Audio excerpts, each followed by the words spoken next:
Бір кедей әйелдің 3 қызы болыпты.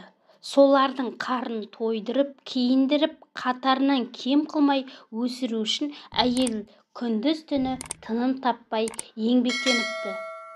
Қарлығаштың балапанындай қауырсындары қатып, қыздар бой жетеді. Бір күні әйел қыздарын қасына шақырып алып, былай дейді: "Қыздарым менің, бүгінгі күні міне бой жетіп, тұрмыс құратын жасқа жеттіңдер. Мен сендерді қанаттыға қақтырмай, тұмсықтыға шоқтырмай өсірдім. Сендер үшін күн демей, түн демей еңбек еттім. Ал енді өз теңдеріңді тапсаңдар, ақ батамды беремін. Менің көзімнің тірісінде тұрмыс құрыңдар. Ай жүзді аруларға елдің көзі түспей қойсын ба?" Бірінен соң бірі құда түсіп, бірінші күні үлкен қызы, екінші ортаншы қызы, үшінші кенже қызы ұшқан ұясын тастап, әрқайсысы өз алдына тұрмыс құрады. Әйел де қартайып, босағасында жалғыз қалады. Ермегі елгезек тиын ғана, көңілін қайғып басса да шер тарқатып әңгімелесетіні сол тиын екен. Осылай күн артынан күндер өтеді. Бірде кемпір науқастанып, төсек тартып жатып қалады. "Досым тиын, сен қыздарыма хабар жеткіз, көзімнің тірісінде бақұлдасып қалайын." Тиын ең алдымен кемпірдің үлкен қызына келіп, оның тілегін жеткізеді.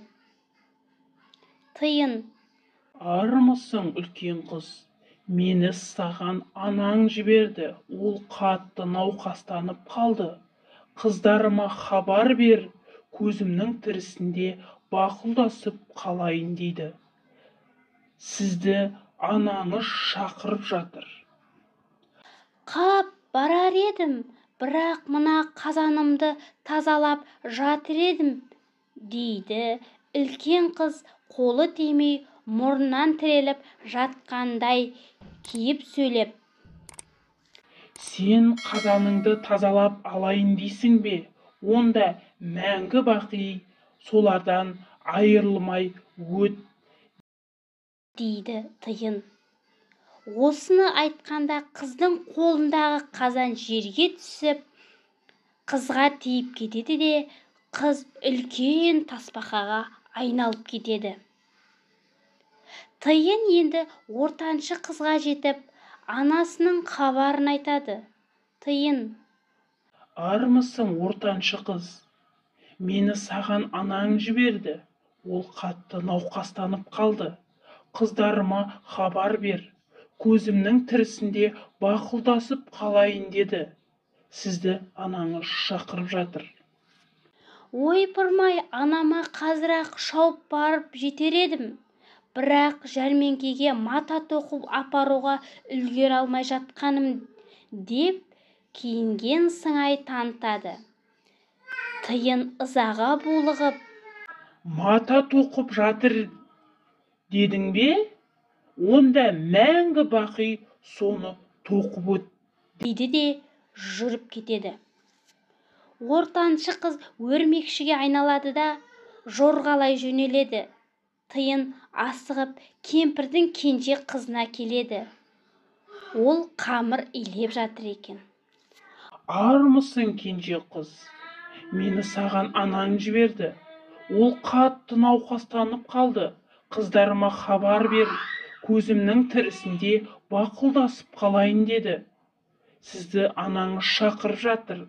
Қайғылы хабарды естіген қыз ләм демей, қолынан қамырын да тазаламастан жан ұшырып анасына жүгірді.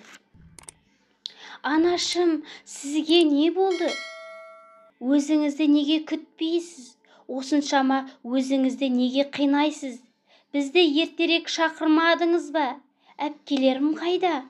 Олар неге келмеген? Тиынжан, сен оларға хабар бердің бе?" "Иә, кенже қыз, бірақ олар енді келгілері келмейтінін айтты."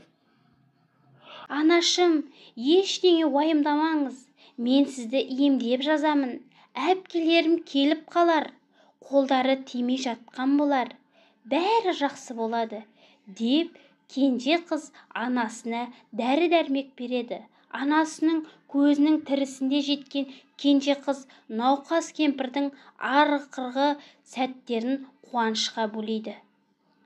Ақылыңнан сені көріп бір марқайып қалдым ғой. Менің қадірлі алтыным, азаматқа әрдайым қуаныш әкелуші бол. Сонда адамдар сенің немере, шөбереңді, ұрпағыңды ардақтайды дейді тиын. Шынында солай болып, кіші қыз көп жасап, оны барлық адам қастерлеп сүйіп өтіпті. Күндердің күнінде қыздың да өмірмен қоштасар мезгілі жетіп, ол бал араласына айналыпты. Аралар бүкіл жаз бойына тыным таппай адам баласы үшін бал жинаумен әлек. Қай уақытта қарасаң да, оның алдындағы екі аяғы тәтті қамырға малулы. Ал қыс айында айналадағы барлық жәндік ғайып болғанда, ара омартаға жылы ұяға кіріп алып, жан рахатын табады. Оянса, бал мен қант жейді екен.